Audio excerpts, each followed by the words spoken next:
Michela is an associate professor at the chair of design informatics and the head of digital technologies at the Department of Architectural Engineering and Technology at Delft University of Technology, where she also leads the research at Llama Laboratory of Additive Manufacturing. Her work focuses on computational design at the intersection of architectural design and building technology. It puts forward computational design to integrate engineering aspects into the architectural design conception towards architectural design innovation with a sound fulfillment of performance criteria.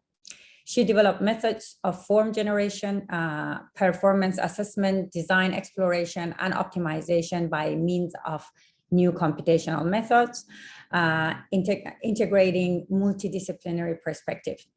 Additive manufacturing is key in her research, and today she will be presenting integrated performance by additive manufacturing.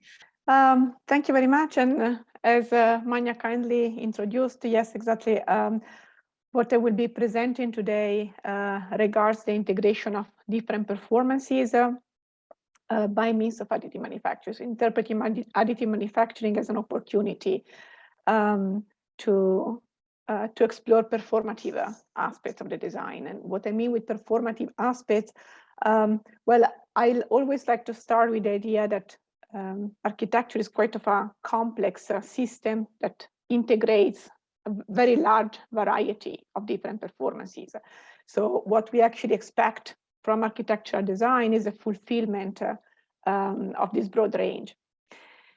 If we think of the role of building components, I like to think of them as kind of the grammar that allow us to compose this overarching and overall system of complexity. And that is actually the perspective that I will be taking today. So as Manya introduced, the larger picture of the research I'm dealing with is indeed on the broader spectrum of computational design. And I like to place it at the intersection of architectural design and building technology, exactly because the idea to me is the integration of engineering aspects, usually delegated toward the end of the process, much more at the very early stage, really in the conceptual phase of the form finding, therefore.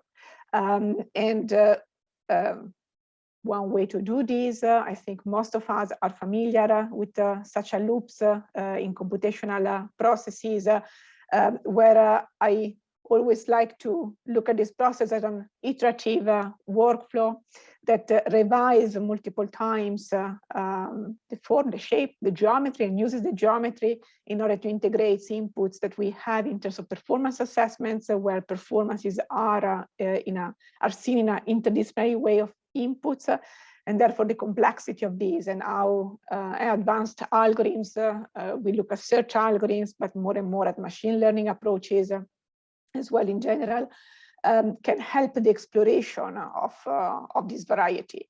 And to me, that is where actually materialization really links in, where I absolutely don't want to delegate this at the end of the process, but I rather advocate the need of integrating not only the constraints, but really taking advantage of the potentials that new materialization methods allow us to consider and to integrate in the form finding. Now, in this respect, additive manufacturing to me plays a big role for multiple reasons. The higher freedom in terms of geometry is obviously one clear reason, but I'm also, to join into previous discussion as well, I'm also very much fan of integrated functionalities, where indeed the geometry can be used to bring together within one component different performances and thereby different functions. What I will be doing in this short presentation, I will just briefly touch upon a number of different projects. I'll therefore be perhaps a bit shallow on that, but I prefer to give kind of a broader overview to yeah, to convey indeed like the breadth of the different performances, and each of them, of course, we develop in collaboration with experts from that field. Several of the projects you're going to see are actually developed at LAMA or together with LAMA, the laboratory of additive manufacturing at our faculty. The first project I'm introducing is a reinterpretation of a trompe wall. Now, if we think of what trompe walls usually are, we always think of elements that are quite massive, obviously, with very high weight, but also obstructive. They are usually like big block of concrete placed in front of our windows or glass facades, with the idea of buffering peaks in temperatures. Now, this project reinterprets them in the sense that we were trying to achieve the same thermal effect or a better thermal effect, but by using lightweight materials or more lightweight materials and translucency. Now, as such, we've been working with advanced materials such as phase change materials together with layers of insulation. We looked into aerogel as again, like extremely lightweight and translucent type of insulation. And we collaborated with colleagues at building physics in order to kind of enhance the thermal behavior of those materials by means of the way in which they were distributed and encapsulated. And this is where additive manufacturing kicks in. We looked at how to shape kind of the skin of it, the container of it, in a way that this can be shaped in order to enhance the needed airflow, the needed solar radiation, and other aspects that were somehow crucial and vital in order to obtain the intended cycle in the thermal effect of the materials. Now, you see actually one concept of this. In reality, this method was applied and studied on a set of different concepts, but I picked this one as a full kind of demonstrator of the idea, where the full workflow was then somehow also integrating structural aspects and consideration that regarding the printability of the item. You see some of the studies that were initially made in order to calibrate and the printing temperature, the speed of the temperature, the layer thickness, in order to again combine a certain speed of the process versus still a certain precision, or at least the amount of precision that we needed in order to create both the joints and the channels and the streams internal to the overall shape when the different materials were being encapsulated. You see the prototyping part of one panel out of a modular system was envisioned for a facade, and a close-up look into some of the details till the full-scale installation of one module for monitoring, for thermal monitoring at the Green Village. This is the team that was working on the project. The core team, obviously, others were also involved, where Stavroula and Tudor especially were the ones that really worked hands-on and invested a lot in the printing part. Now, a similar approach, but on a completely different type of performance, in this case, not thermal, but acoustic, was the subject of Adam. In this case, we again had kind of a parametric grammar. The grammar we were using here was based on the tubes, which had a variety of length, diameters, and the number of tubes that they were therefore giving a certain porosity to the surface where they were integrated. And we kind of use these in order to tune acoustic performances. I'm going to show part of a video. And here I must apologize, I forgot to share the audio when I was sharing the screen. So I will unshare for a moment the screen and reconnect immediately by sharing the audio.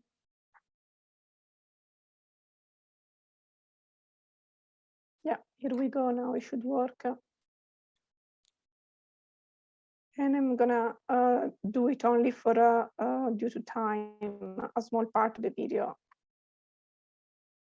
Frequencies of noise nuisance. In this project, we developed a digital. Does it work? Digital workflow where designers, architects, engineers can actually craft acoustics and develop components that are optimized for acoustic performance. The resulting design are then produced by means of additive manufacturing.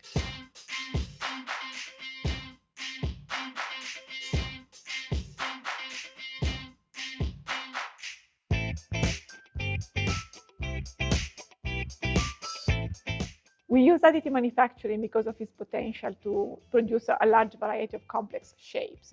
It gives a lot of freedom in the complexity of the geometry, but also it allows producing pieces which are unique, meaning not necessarily based on industrial repetition.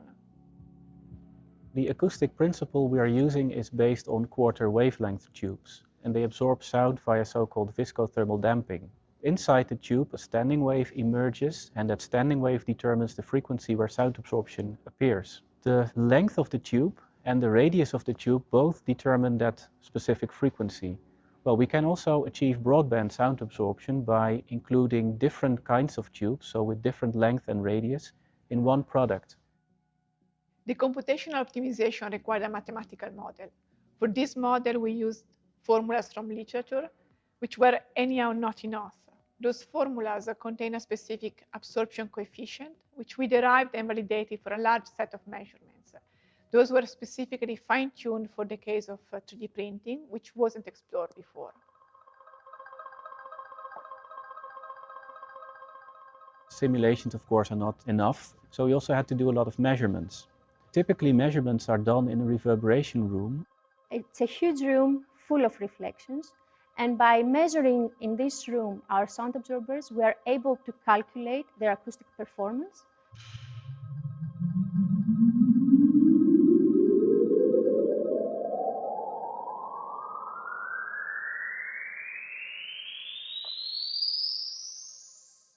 The results are really promising, especially when it comes to lower frequencies. And we are really hoping that we will be able very soon to launch a ready product that can enter the construction industry. I stop here for a matter of time, and there was the link on top in case you want to watch the full video. But the message of that, coming back to the process, we kind of can optimize the number of parametric elements I was mentioning about, the number of tubes, their length, the diameter, and automatically, with a tool we developed, lay them down into distributions in principle any shape. You see the example of an hexagon, but could be in principle any geometry that a designer can therefore input, with the effect of then being able to absorb targeted frequencies, being that either in a very limited spectrum that is the target in a certain project, or vice versa, trying to broaden up the number of frequencies to achieve broadband absorption. We had also a number of students, master students, collaborating and somehow joining into the project occasionally, with their, especially with their thesis. You see one example of those by Sebastian Costa, where in this case, different simulations and different small prototyping, and again measurements. In this case, with the you see an example with the impedance tube, were somehow linked again always to this idea of how to bring this into geometric configuration that would lead to new designs and new way of thinking the integration of the performance into the design.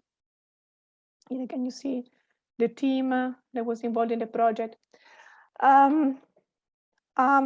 Again, moving to different type of performance, in this case, daylight. This was a project developed in collaboration with Practice. It was for a shading system, which is not realized, I need to say. Now, the target was this large glass facade that needed kind of a customized shading in order to achieve intended levels of daylight in the big open space that was on the back of the facade in the indoor area, where the requirement there was kind of subdivided per different zones. I don't go into the details of the optimization part, but an optimization or a set of iterative optimization developed together with the architects were actually performed and led to a rather large variety of different panels throughout the entire facade, for which then additive manufacturing was taken into account for the production. In the additive manufacturing part, we have been exploring different options for the manufacturing, closely related to alternatives in the parametric geometry. You see a preliminary study in case of rather thicker elements with a certain amount of infill that was then gradually more and more reduced into a kind of one-layer approach that was saving a lot of material as well as being extremely faster in the production, which resulted more or less in a total of 9 hours time per each panel, which is still a relevant amount of time. I was somehow considered to be acceptable for the entire production. The entire production would have been of slightly more than 700 panels, each of which was on a weight that was approximately around 8 kilos. You see again the team that was involved. I want to come more or less to a conclusion. I still show a couple of shorter examples that are kind of more conceptual. This was a project that started as a master thesis and then developed into a short research project, and is a concept for a facade system. But it's still, so it's really intended as an exploratory direction, but I think it still has a very high value in terms of this idea of integration of different performances, where in this case, the inner core of the element is delegated for thermal resistance, and different geometric configuration were actually studied in order to enhance as much as possible the thermal resistance, combined with an outer element produced at one go for channeling liquids for thermal storage, and actually as a movable thermal storage able to bring and accumulate it on one side and moving it to the other side.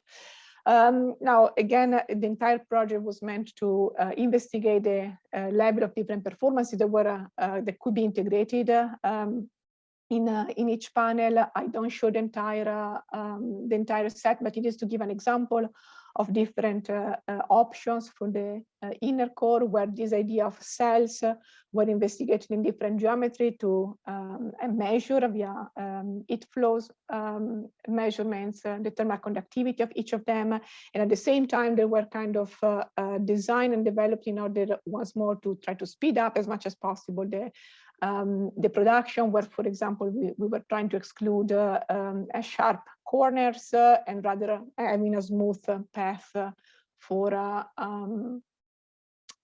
the printability of the object. You see some quick prototypes that were being made, but then again, printing time was in this case required a relevant amount of hours.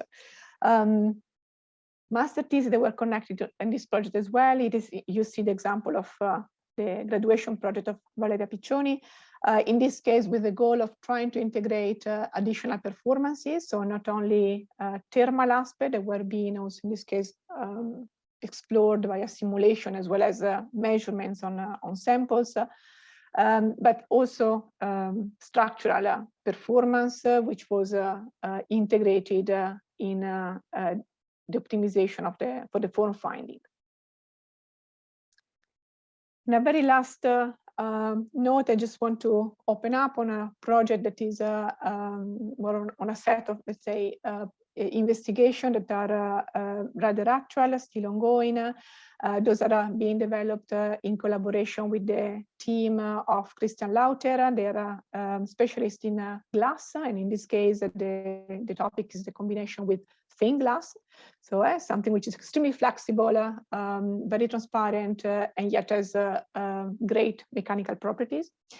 And the idea is to combine inner core, which are 3D printed, kind of obtaining sandwich panels that give in different configuration structural stiffness to the elements, but then eventually also other properties. We're combining also some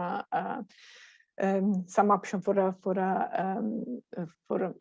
partial sun shading, where the ideas of those master theses was really the investigation also of the properties of the material, including not only the mechanical resistance, but also, for example, the UV resistance, what you see here on the left, or the fire resistance and the time that actually is required for the time the material takes to melt. And so on and so forth, which I think, and I want to conclude with this message, is still something which is a very important part of the exploration when we work with additive manufacturing for the built environment, the understanding of the behavior of the material, and then the integration, including in normatives and codes that we need to respect, is something which I think is an important milestone that needs to be further researched. Now, even though with let's say only quickly touching upon each of them, but I hope that the different projects were kind of able to convey this idea of integrating different performances and how the materialization and in this case the additive manufacturing part can open opportunities that are still I think for us to take advantage of in this broader loop of performance integration. And I'm very happy to answer questions or participate to the debate, of course. Well, thank you, Michela.